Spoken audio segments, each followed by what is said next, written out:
Hello, everybody. Thank you for joining us today. We appreciate you all being here. While everybody gets in the room, I will just let you know you have arrived at the National Board for Health and Wellness Coaching's webinar on our annual report summary. We are going to go over some of the survey results from the survey that you completed as National Board Certified Health and Wellness Coaches. So we're thrilled that you're here to join us. We're excited to share what we've learned through the 2025 survey.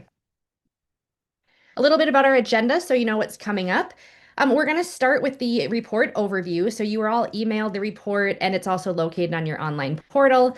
However, we're going to go over some of the details. We won't be touching on everything, but we are going to touch on a lot of the information that we learned, um, as well as the findings from that. And then we are going to discuss NBHWC's next steps. So how we are taking the information we learned from the annual survey and how we're then implementing that into our initiatives for the year to help better serve our NBC-HWC community. And then we hope to, at the end, to have some time for question and answer. A little housekeeping, the chat is shut off on the webinar, but you can use the Q&A box at the bottom of your screen. So if a question comes up either from your previous review of the report or as we go through the slides, we pop that into the Q&A box, and at the end, we will answer some of them live. I expect that we won't have time to get through all of them. So our last slide is going to have a QR code for you to fill out that, or sorry, for you to scan that will bring you to a form to submit questions, and we will read all of them and respond accordingly. So if we don't get to your question, that's a space that you can use. We will be sending out this recording to all NBC HWCs, so even those that couldn't attend live today will have this recording and access to answer or to submit questions for answers as well. So thank you so much for being here with us today. Um, as we dive in and before I introduce our speakers, I just wanted to share a little bit about why we do the annual report. The primary objective here is for us to better understand the NBC-HWC community. So the workforce, the different places that the coaches are working, the experience you're having as a national board certified coach. We want to gather that information at a set period of time and then use that to help us see how we can better serve the community and the field on the whole. So that's our primary reason for doing this survey. Dr. Bleck is going to go over in a minute the how many people responded and the results that we got from that. And I do want to encourage those of you that are here, if you did not complete the survey, we do this every year, and we really would love for you to complete the survey. It does help direct our initiatives for the year. And it's the more people we have complete it, then just the better information that we have. So thank you to those of you who filled it. And also we hope that we get everybody participating in future years would be wonderful. So without further ado, I'm going to introduce our speakers. Today you'll be hearing from Deanna Fournier, who is our executive director. She's going to come on after we go over the report findings to share a little bit about what NBHWC is doing in response to the annual survey, sharing some things that are already in place as well as some that will be expanded upon. And then we have Dr. Jennifer Bleck, who has led our survey process for the last couple of years. We're so thankful to have her able to do this with us. I don't know how we would do it without her. She is an associate professor at the College of Public Health at the University of South Florida. She is a National Board Certified Health and Wellness Coach as well. And we're just, as I mentioned, thrilled to have her here to share the results with you. So without further ado, I am going to pass it over to Dr. Bleck to start going over the results. And as I mentioned, pop any questions in the Q&A box, and we will be reviewing those. Go ahead, Great, Dr. Bleck. thank you. Thank you. Hi, everybody.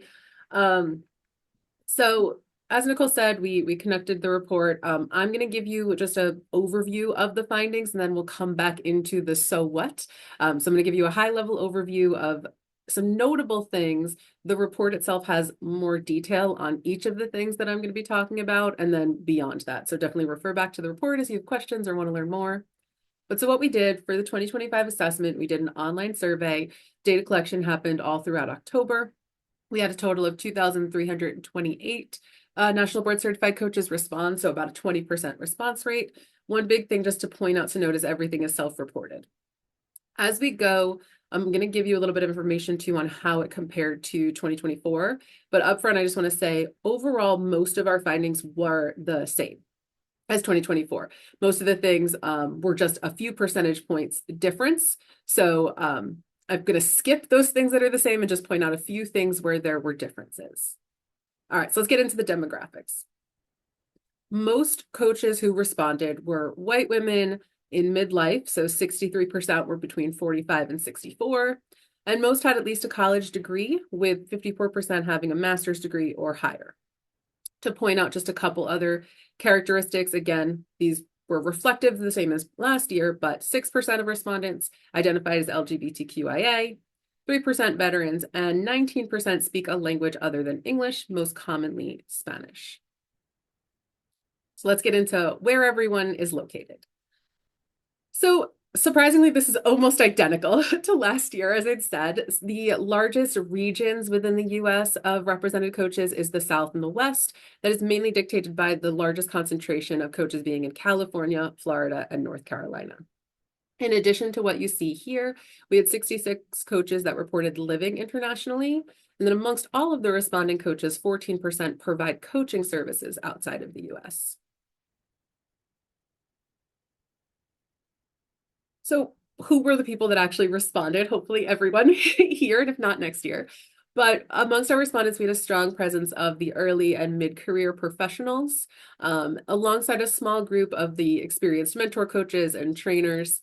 The biggest group that we had was that 39% that were early career between 2 and 5 years of practice. So a little bit about the experience with the National Board.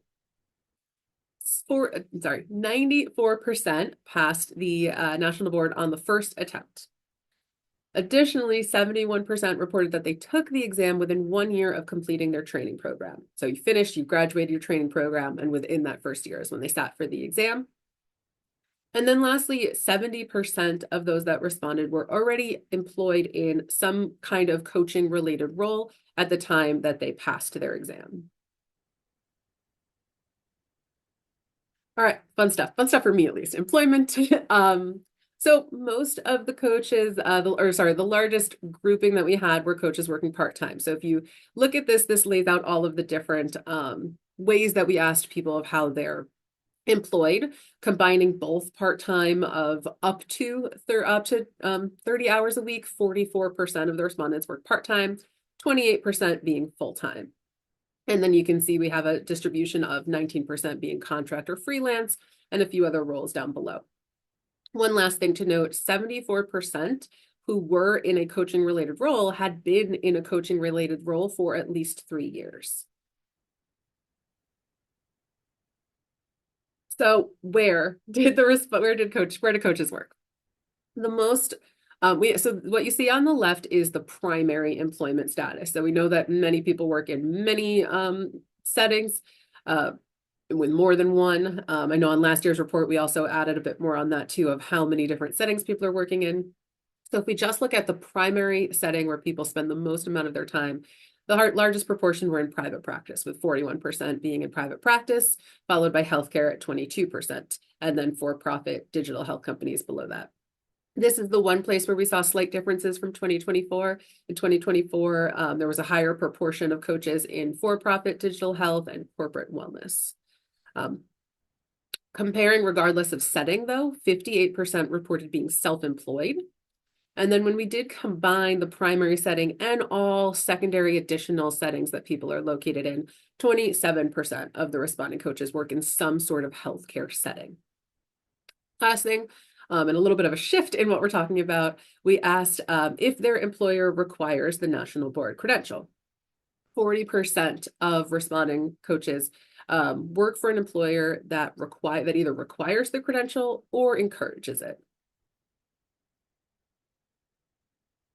All right, the money stuff. Okay, so before I tell you a little bit more about these numbers that you see on the screen, amongst all of the responses, there were a set of extreme high outliers, as you'd probably expect. So anything where people reported charging $250 per hour per individual coaching session would be considered an outlier. Amongst that group, we had reports from $250 an hour all the way up to $600. So excluding those extreme high outliers, the range of reports on how much, again, somebody charges for a 1-hour coaching session is $20 through $250. But most coaches clustered between charging $75 an hour up to $150 an hour. That was the typical and most common range. With that, again, excluding the high up outliers. The average rate for the 1 hour session is $109.59. As I said, comparable to last year. Last year's was $108.56, so right around the same line where we didn't have much movement there. So hourly wage, as at least I would expect, maybe you, there were big differences between full and part-time coaches. Generally speaking, the range reported was between $10 and $150. This excludes 42 coaches who reported making over $155 per hour. Most of those that were in those extreme outliers were either those working as medical professionals or in higher education. But amongst those that are not those 42 extreme outliers, the range was about $10 all the way up to $150 per hour. The median score you can see on the screen. Let's talk about the average, though, that people think about more. For all coaches, it was $54.42. Now, as you can see, a big difference between the full-time and part-time coaches, with that being slightly lower amongst the full-time coaches, all the way up to almost $59 per hour amongst the part-time coaches. Now, big caveat with this is based on those who reported an actual number. We gave the opportunity for coaches to write in, and we did have a significant proportion of coaches write in that that compensation was a challenge, either compensation at a higher level or even finding something at a notable or worthwhile living wage compensation. So this is amongst those that provided us this information. So again, just to key plug in for Nicole, if you do this next year, even if you're unhappy with what it is, if you provide us it, we can get everyone's in there. But of those that we know, this is what we have. And then lastly, what predicted or affected hourly wage? So you can see the bullet points there. Generally speaking, those with higher education levels reported higher wages, as well as age went up, hourly wage went up. In terms of geographical setting, those that reported providing coaching services in rural areas had lower hourly wages. In terms of certificates, having any additional certifications that were coaching related, specific additional coaching related certificates did not have an impact on hourly wage, but having at least one non-coaching certification, so that includes things like exercise physiology, nutritionists, personal training, having at least one additional certification was a predictor of having a higher hourly wage, again, reported hourly wage. In location, those practicing internationally had a significantly higher hourly wage. And then lastly, in terms of employment setting, higher education, those working in higher education had reported the highest hourly wages. So putting that together into annual income. So this was asked as the annual income that you make specifically from coaching related roles. As you'd imagine, that would be very different between full and part-time. So we're going to look specifically at the full-time here. These numbers for those working part-time are provided in the report. But you can see the layout of how much people reported that they're making annually from their coaching related roles. The biggest chunk, the majority of coaches report earning between $50,000 annually up to $100,000 annually, so 67% are within that range. 80% specifically reported making $50,000 or more. This is directly comparable to last year. Last year, this was 81%. And then getting to a little bit higher, 34% report earning $75,000 annually or more. And this was 38% last year. So pretty right on the same path. This is what people are reporting. Now, things that predicted annual income. We specifically looked at what was the difference between those making over $50,000 or not. So things that predicted being over $50,000, length of employment, those that were working in specific settings for 3 to 6 years reported making the most compared to all of the other lengths of employment. Healthcare, so employment setting, those in healthcare were more likely than anyone in other settings to report making $50,000 or more. Amongst the full-time coaches, if they worked somewhere that required the national board certification, they were more likely to report making that higher income. This was not the case with part-time coaches, though, just with the full-time. Certain populations and focus areas also were associated with different levels of income. So there was there was a lower odds of making this much for those that really focused in on teens, on people with mental health issues, And as you'll see in the report, a few other demographics within there. Lastly, there were no demographic differences. So that did not predict anything. All right, away from the money, how is things working? So coaches worked in a variety of modalities. You'll see the most common, obviously, being video, with 87% of coaches offering their sessions through video sessions, and half providing in person, with less doing audio only, and the lowest amount doing text-based or email-based. In addition to how they're providing coaching, 38%, so just over a third, report using AI in their services. Primarily, when asked how they're using AI, the most common means were for note-taking and transcription, writing and creating content, and marketing, website tracking, and then lastly, for the research and program development. What you see on the screen were the primary populations, or the most common primary populations, and the most common primary focus areas. So obviously there's many more. These are the top 6 for each. So you can take a look through these and see more in the report, but obviously women and men as being the focus areas amongst coaches as the top, followed by chronic conditions. And then in terms of the primary focus areas, weight management and chronic disease. But you can also see in there some that we haven't seen in the past, including hormone health and gut microbiome. All right, so wrapping all this up, I went pretty quick, so let's put it all together. So workforce composition, generally speaking, again, the workforce is highly educated and predominantly women, and experienced professionals, most commonly in midlife career stages. In terms of the employment, coaches reported a wide, flexible range of work arrangements. We had many that were part-time, equally as many, or a good amount as well, that were contract roles in private practice. So in general, having some flexibility and variety in there. There were income disparities notable, especially between part-time and full-time coaches. So definitely another area in need for more exploration and more opportunities. In terms of the professional landscape and barriers, we only briefly touched on this, but top challenges included growth, recruitment of clients, and compensation. Those were the areas that people reported struggling the most within their career. And then lastly, adoption of new emerging technology. AI specifically in this case is continuing to grow, with over a third of coaches reporting that use. So I'm going to pass it off to Dan now, who's going to go into more detail about what I just reported and how the National Board is responding. And I just want to say one more time, I went quickly and went high level. The report goes into everything in much more detail. So please take your time and read through that for more information. Thank you so much, Dr. Bleck. We really appreciate all the hard work that went into developing, analyzing, and presenting the annual survey from 2025.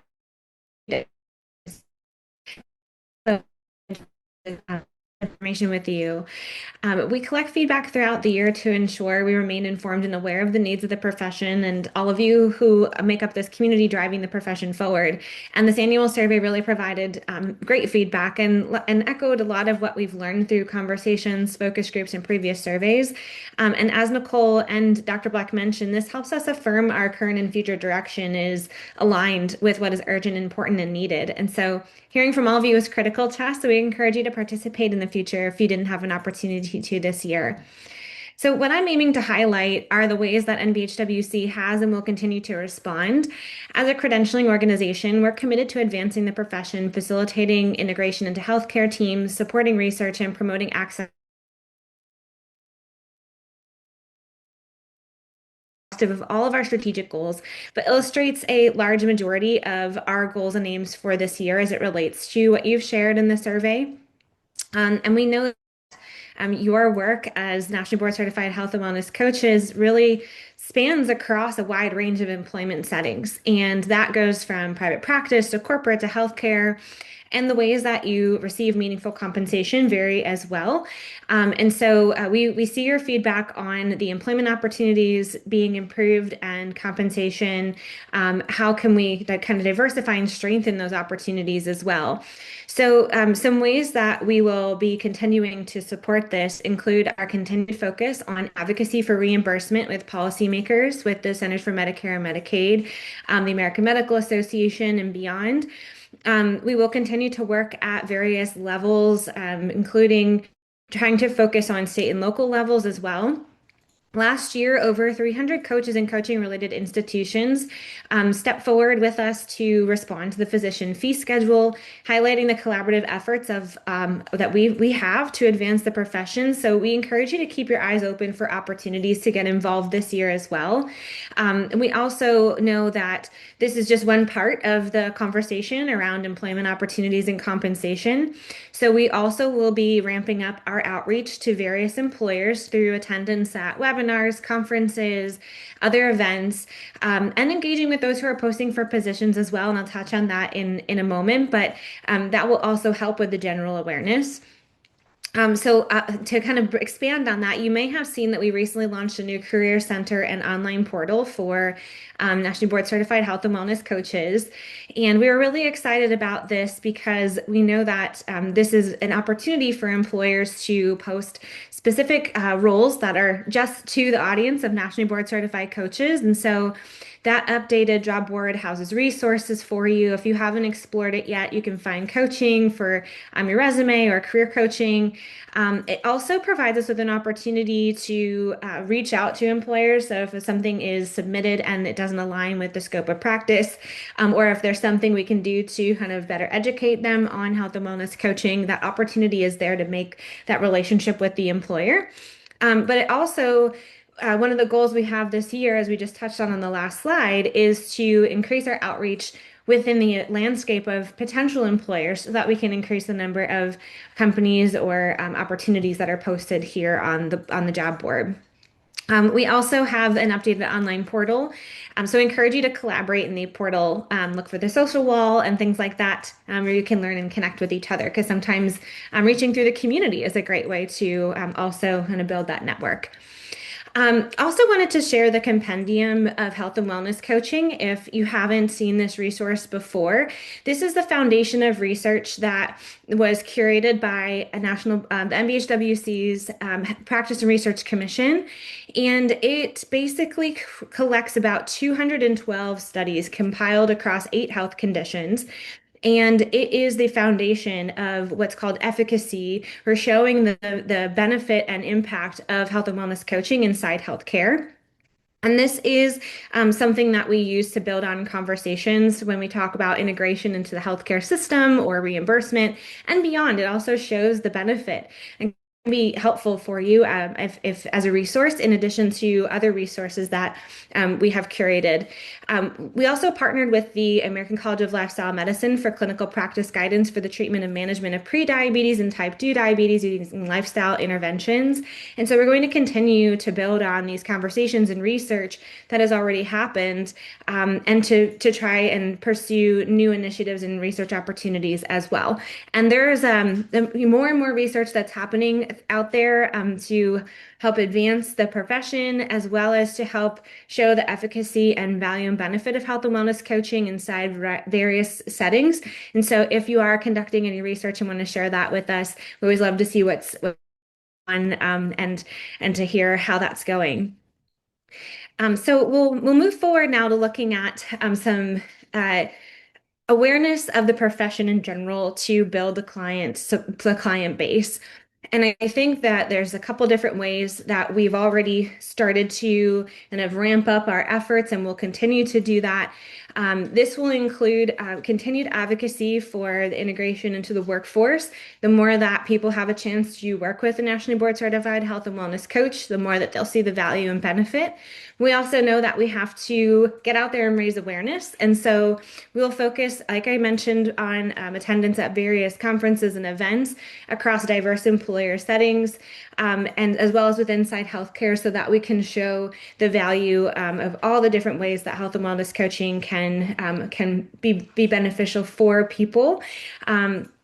We also will be increasing our communication across a variety of channels, including amplifying the messaging we share to focus on the profession, the scope of practice, code of ethics, the value and benefit of nationally board certified health and wellness coaching.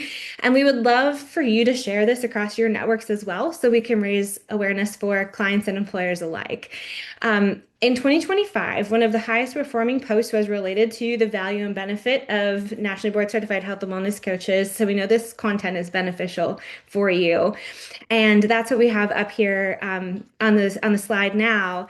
And messages like this are what we'll be bringing to conferences and events, in addition to kind of building this into research talks and workshops where we can educate on what health and wellness coaching is.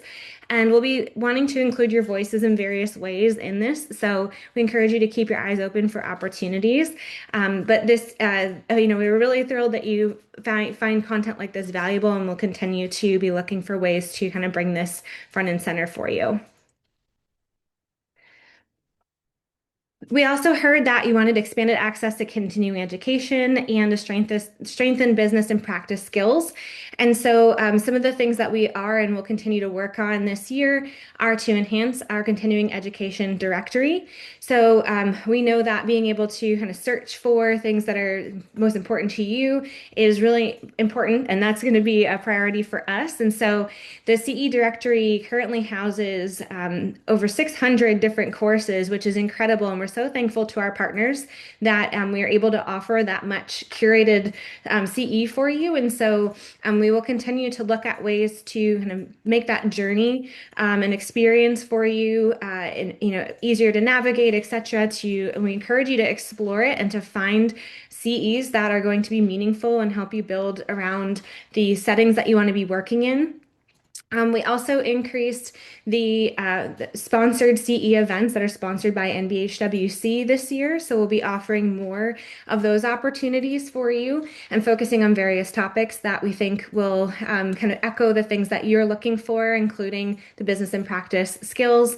And then we also will be looking to develop specific resources for you. And you'll be able to find those in the online portal and other places to respond to some of the things that you're looking for. So one example of a way to get involved is this upcoming sponsored CE event, the No Content Marketing Method, how to get clients without reels, posts, or hashtags. So if you haven't already registered and you're interested, you can scan the QR code on the screen and sign up for this event. And if you enjoy the sponsored CEs that we offer, you can participate in those throughout the year, in addition to exploring the CE directory and looking for all different types of content. There's so much in there, and we really encourage you to get in and explore. We also understand that we need to continue to look at workforce diversity. And so, again, thank you for participating in this survey, because it helps us really understand what the landscape looks like. And we want to continue and enhance our data collection. And so you will likely be seeing more opportunity to engage with us. We did focus groups last fall, and we will continue to do those at various points, because we want to ensure we have many voices included in our work. And we do want to stress that your voices are heard, and we listen and we analyze and we implement things that we can respond to your needs as a community and a growing profession in the ways that we can as a credentialing organization. And so we also want to expand on those focus groups to partner with the approved training programs and CE providers as well, so we can gain insights across every point in the journey and use that to better enhance the work that we're doing, and to understand the diversity of the workforce, the diversity of your clients, and how we can strengthen and advance the profession. So I hope that this gave, a good insights into some of the things that we're thinking, and really show that we see and hear your voices, and that you're so important to us, because we know that you're doing some incredible work to help change the lives of the people that you're serving, and we are excited to continue to support you in that journey. Thank you so much, Deanna and Dr. Bleck. That was a lot of information. It was wonderful. I've been reading through the report quite a bit since it released, and also looking through all of the open-ended comments that were submitted by the people that submitted the survey. So just so you know, we are reading through those and making sure we take those into account as we're making our plans for the year as well. There were a lot of comments, which is awesome, and it just takes some time to read through all of them. So Thank you for that. We only have a few questions in the Q&A box, so that if anybody has questions that they would like to ask about, and that you either don't want to ask it in the session or you're still formatting what you want to ask, feel free to scan this QR code, and then a link to this form will also be in the follow-up email with the recording where you can submit questions. So if you think of something later that you really want to ask about the report and the survey, you can use this to submit those, and we're going to try to keep them organized so we can respond and make sure we don't miss anybody's input. So I am going to ask a couple of questions over here. Um, do, do, do, do, do. Some of these that don't have to be, or more like I can just answer them too. But okay, one of them was I'm curious what specific efforts might be on the horizon to advocate for higher wages in the health and wellness coaching field. I often find myself disappointed by the low wages listed on job postings for NBC-HWCs.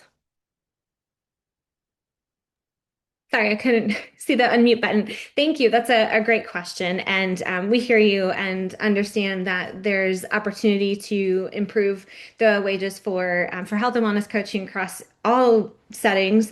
And so part of what we talked about in terms of generating that awareness of the profession, getting in front of more employers, that is part of our efforts for this year, is being able to really showcase the benefit and value. And I'm going to actually connect this to another question that came up around reimbursement and whether if we were to eventually have health and wellness coaching reimbursed through various types of insurance providers, what that might do to just overall overall compensation.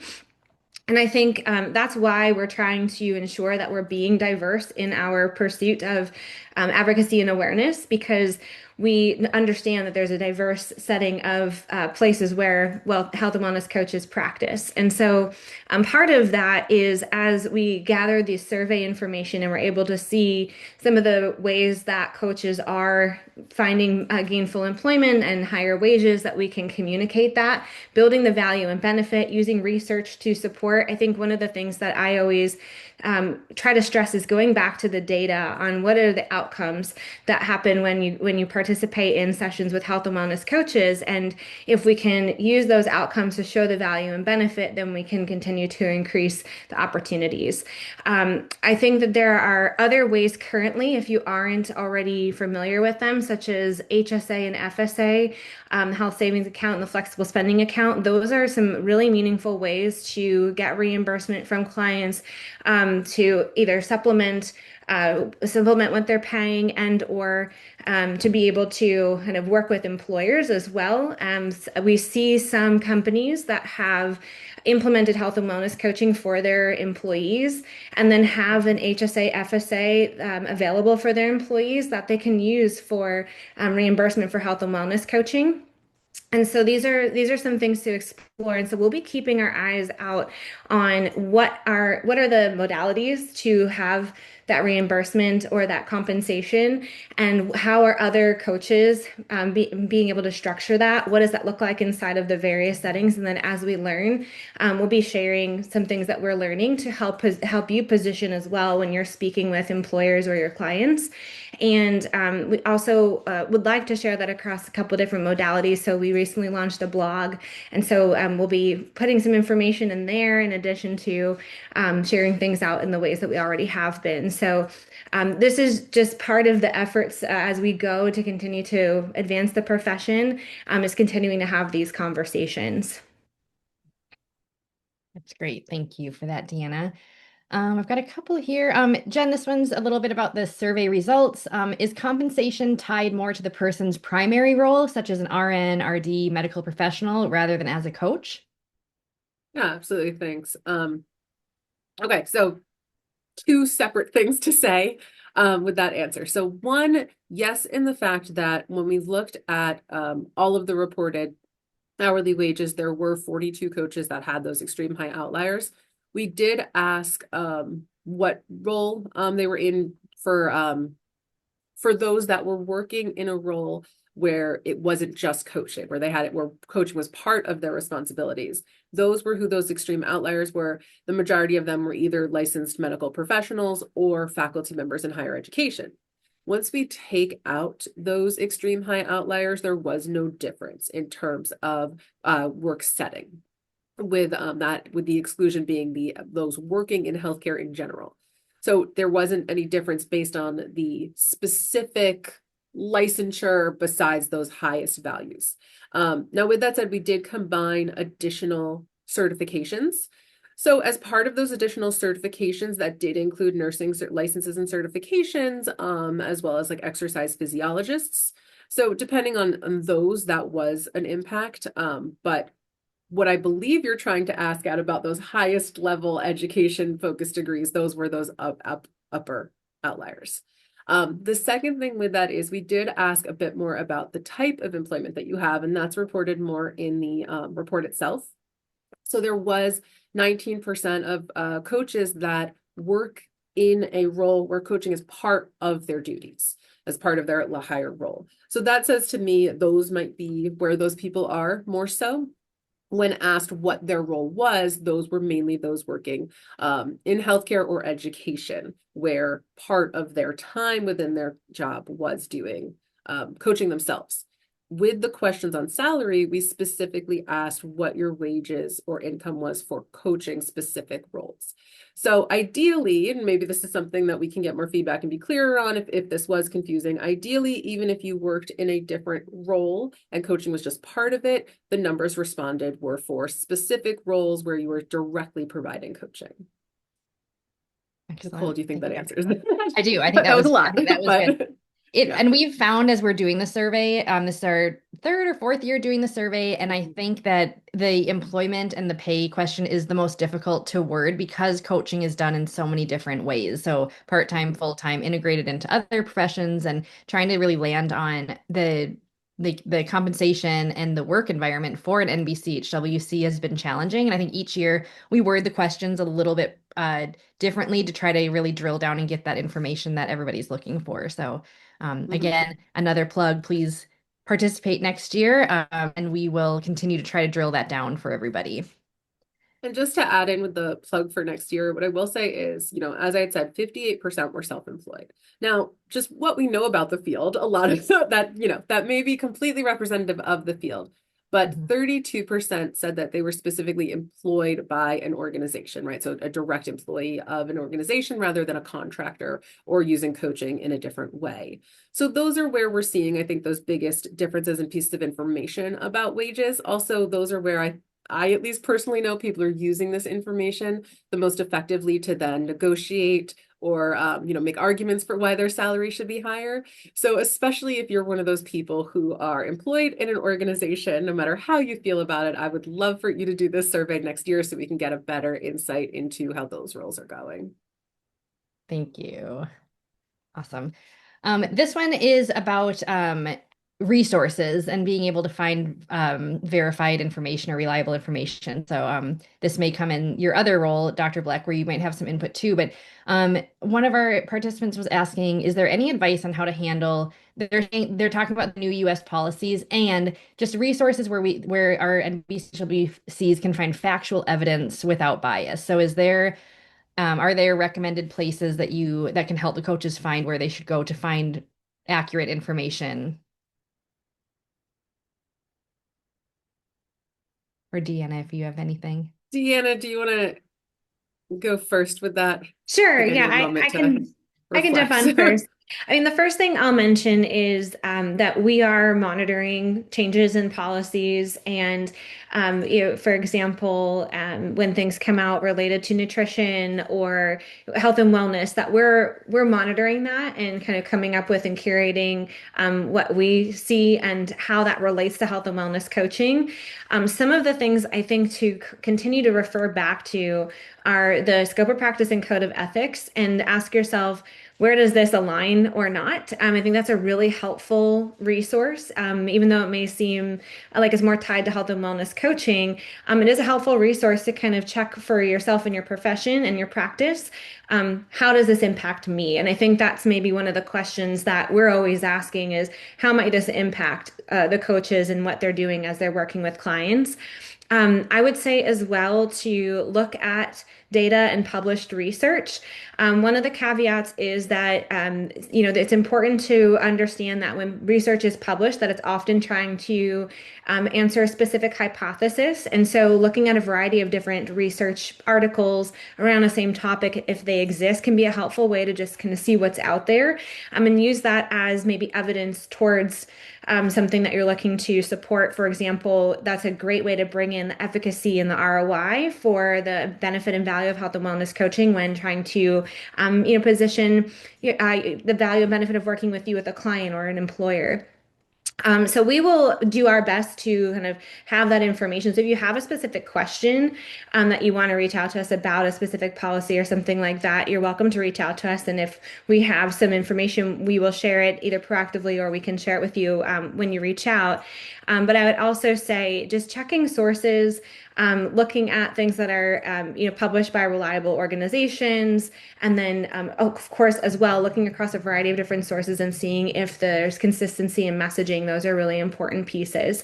Dr. Bleck, I don't know if you want to add anything else. Yeah, I do. And preference that with the reason I wanted to go second is I want to answer this from my role as a faculty member and just person in the community and not in any way on behalf of the national board. So what I personally do as somebody who is in higher education in Florida, my approach to this is what Deanna said of really going to the scientific literature. My reason for that is if something is published in a scientific article, it's peer reviewed, with the caveat that you find peer reviewed journal articles. If you do have something that's, previously, I would not second guess sources that I would say were official organizations, but if you do have any reservations on that, when you go to a peer-reviewed source, that is somebody who they are putting that information out there, the researchers, but other people who are considered experts in the field have reviewed and agreed on it. So that's why I particularly go there. It's not one person or one team of people saying something. It is, in theory, an agreed upon piece of information. So my first source is to go to peer-reviewed articles and then also to look at who they referenced and cited and see going back information from there. My other is thought with that, regardless of peer-reviewed articles, is there's a lot of information out there in the world. And even with us being kind of what I consider a newer industry, there's still a lot of information. When I see something from two different sources published twice, I feel confident and comfortable with it. So if I do see something through an organization that I question if it is credible or not, I don't just immediately dismiss it. I go and then look to see if that's supported anywhere else. So again, that's just me personally, how I manage that, not how anyone else would suggest or, promote, or definitely not on behalf of the board, but just some suggestions.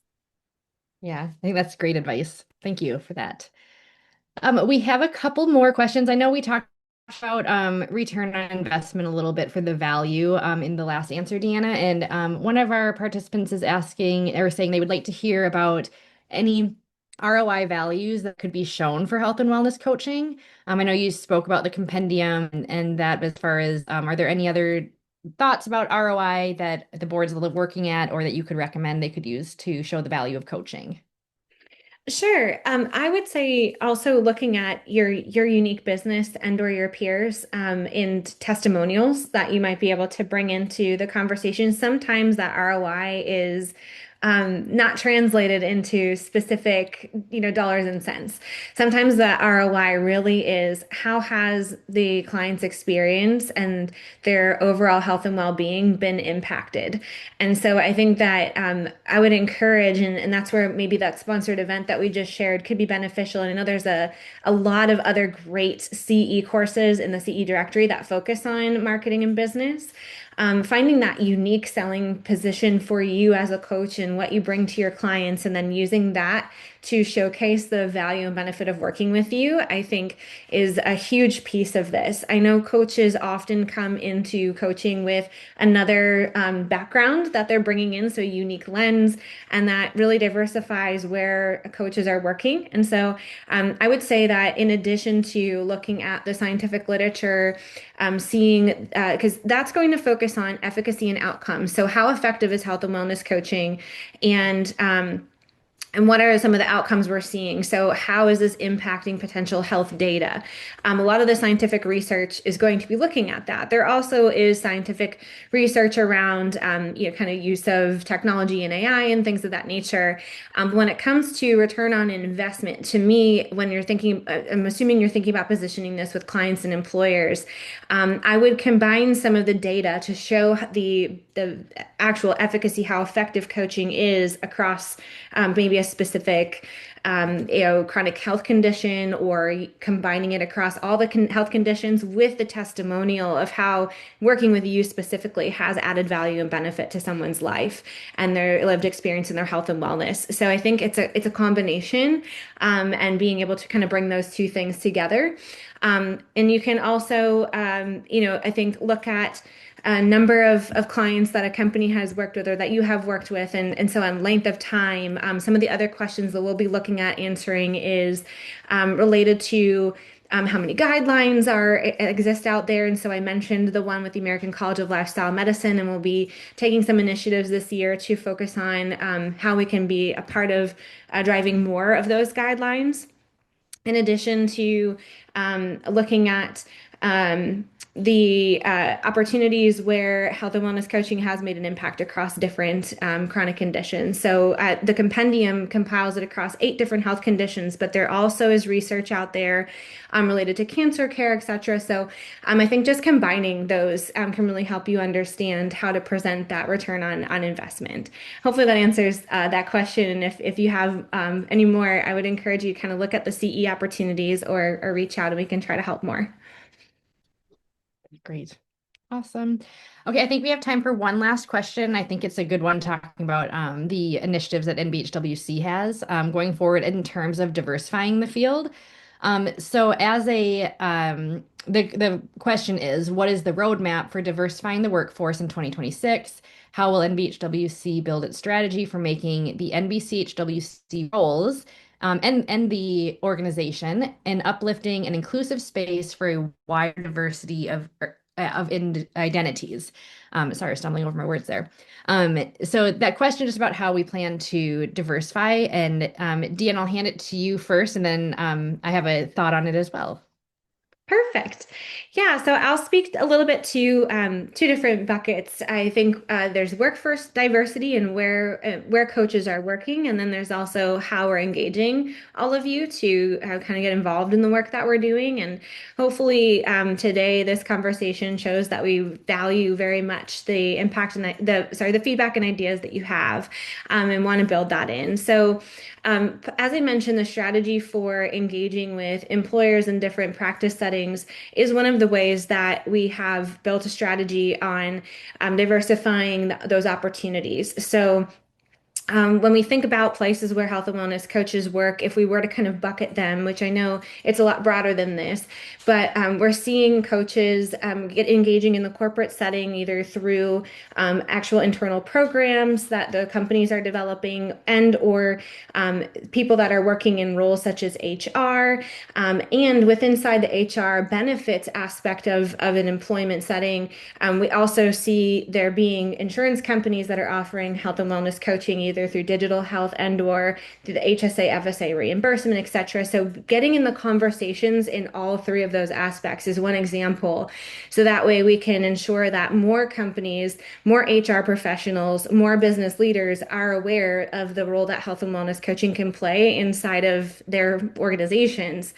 Additionally, there are a variety of healthcare conferences across several different practices, including family medicine, integrative medicine. And so being at those conferences to present any research that we can, to be a part of conversations, to network, to have a booth, those are ways that we can get in front of and share what health and wellness coaching is with people that are going to be working with them in an integrated setting. So these are just a couple of different examples. Additionally, we're looking at ways this year when we think about the second part of your question, which is how can NBHWC as a credentialing organization really help to create an uplifting and inclusive space for a wider diversity of people. We want to get you involved in our work, and so we're continue to amplify the communication that we have around opportunities, like in the fall when we asked for anyone interested in writing about the physician fee schedule, the response was amazing. When we had the focus groups in, I think it was August of last year, again, the response was amazing, and those conversations were so helpful and really helped us build our strategy. So we encourage you to get involved. We want you to know that this is a collaboration. And then we also want to continue to raise awareness across the general population, because I think there's so much opportunity to expand access to health and wellness coaches in so many different settings. And so the more we can raise awareness about the value and benefit of health and wellness coaching for individuals, the more we can really continue to lean into our vision of a world where all people can thrive with access and support from coaches. And so we're keeping that in mind as we're thinking about how we can continue to amplify what we're doing. Nicole, I'll pass to you. I'd love to hear what you'd like to add. Yeah, and I just had a couple of comments on it. So, my role at NBHWC is I work in the certification department. So, pre NBC-HWC, and then you all stay with Cindy and myself afterwards as you go through the recertification journey. And it's been interesting. Cindy and I talk about it frequently. To watch the diversification of the people that are sitting for the board exam, and we obviously want to continue to see more of that. One of the ways that we work towards that is working with the program approval department on the scholarship and financial aid guide as a way to make the coach training more accessible. So as you all know, you have to go through an approved training program to get to board certification. So we're limited in a way on the ways we can directly impact the diversity of the board certified coaches. So a way that we've found is helping in that is that scholarship and financial aid guidebook that we now have. We update that every year, and working with the programs to say who's offering scholarships, how can we make the training more accessible to then make the path to board certification open to a wider range of people, or a wider diversity of people. And then once the people become board certified, we obviously want to make this an inclusive space. Cindy and I are always open to suggestions. So if anybody has something that they're seeing or that they think would be a way to make it a more comfortable space or a more interactive space, please contact us. We'd love to hear that. We do have the networking groups that Deanna mentioned. Those have been, they originally started as in-person groups, and they've gone, a lot of them are virtual. Some are still in person. And I'd like to see a resurgence of some more in-person events just to build that connection, and then having them in a wider range of areas. So right now there's certain parts of the country that are really have active groups, networking groups that meet regularly. And there's parts of the country that don't have any. And I know that coaching, or I've heard from the community that coaching can be, isolating. You're kind of on an island by yourself building your own practice. And we want these networking groups to be a spot that can make everybody feel welcome and be inclusive in that space as well, and make the big, 12,000 member body of NBC-HWCs feel a little bit smaller, like you have some connections there as well. So I just wanted to point out those couple of resources that we have, and that we are open to suggestions. We want this to be an inclusive, safe space for everybody. The social wall, the online play, everything that we're offering, we just want it to be for everybody. So if there's areas that you can see that you'd like us to try, we're definitely open to hearing about that. And that's all. That was our last question. So thank you guys so much. We appreciate you being here and joining us for this. We hope you'll join us for the CE sponsored event that's coming up in February. You can register for that on your online profile on the events tab. That's also where you'll find all the networking groups. So if you're interested in connecting with other coaches or starting a networking group, it's all on your online portal. And then again, the survey will go out again next year, late summer, and we are hoping to just, it's important to respond. We are using this information to guide our initiatives, and we want to better serve our community. So thank you so much for helping us understand the environment. And Dr. Bleck, thank you so much for continuing to work with us. We appreciate it so much. And if you have questions, submit them through this code, or it'll be in the email that you get in the next 24 hours. So thank you so much for joining us.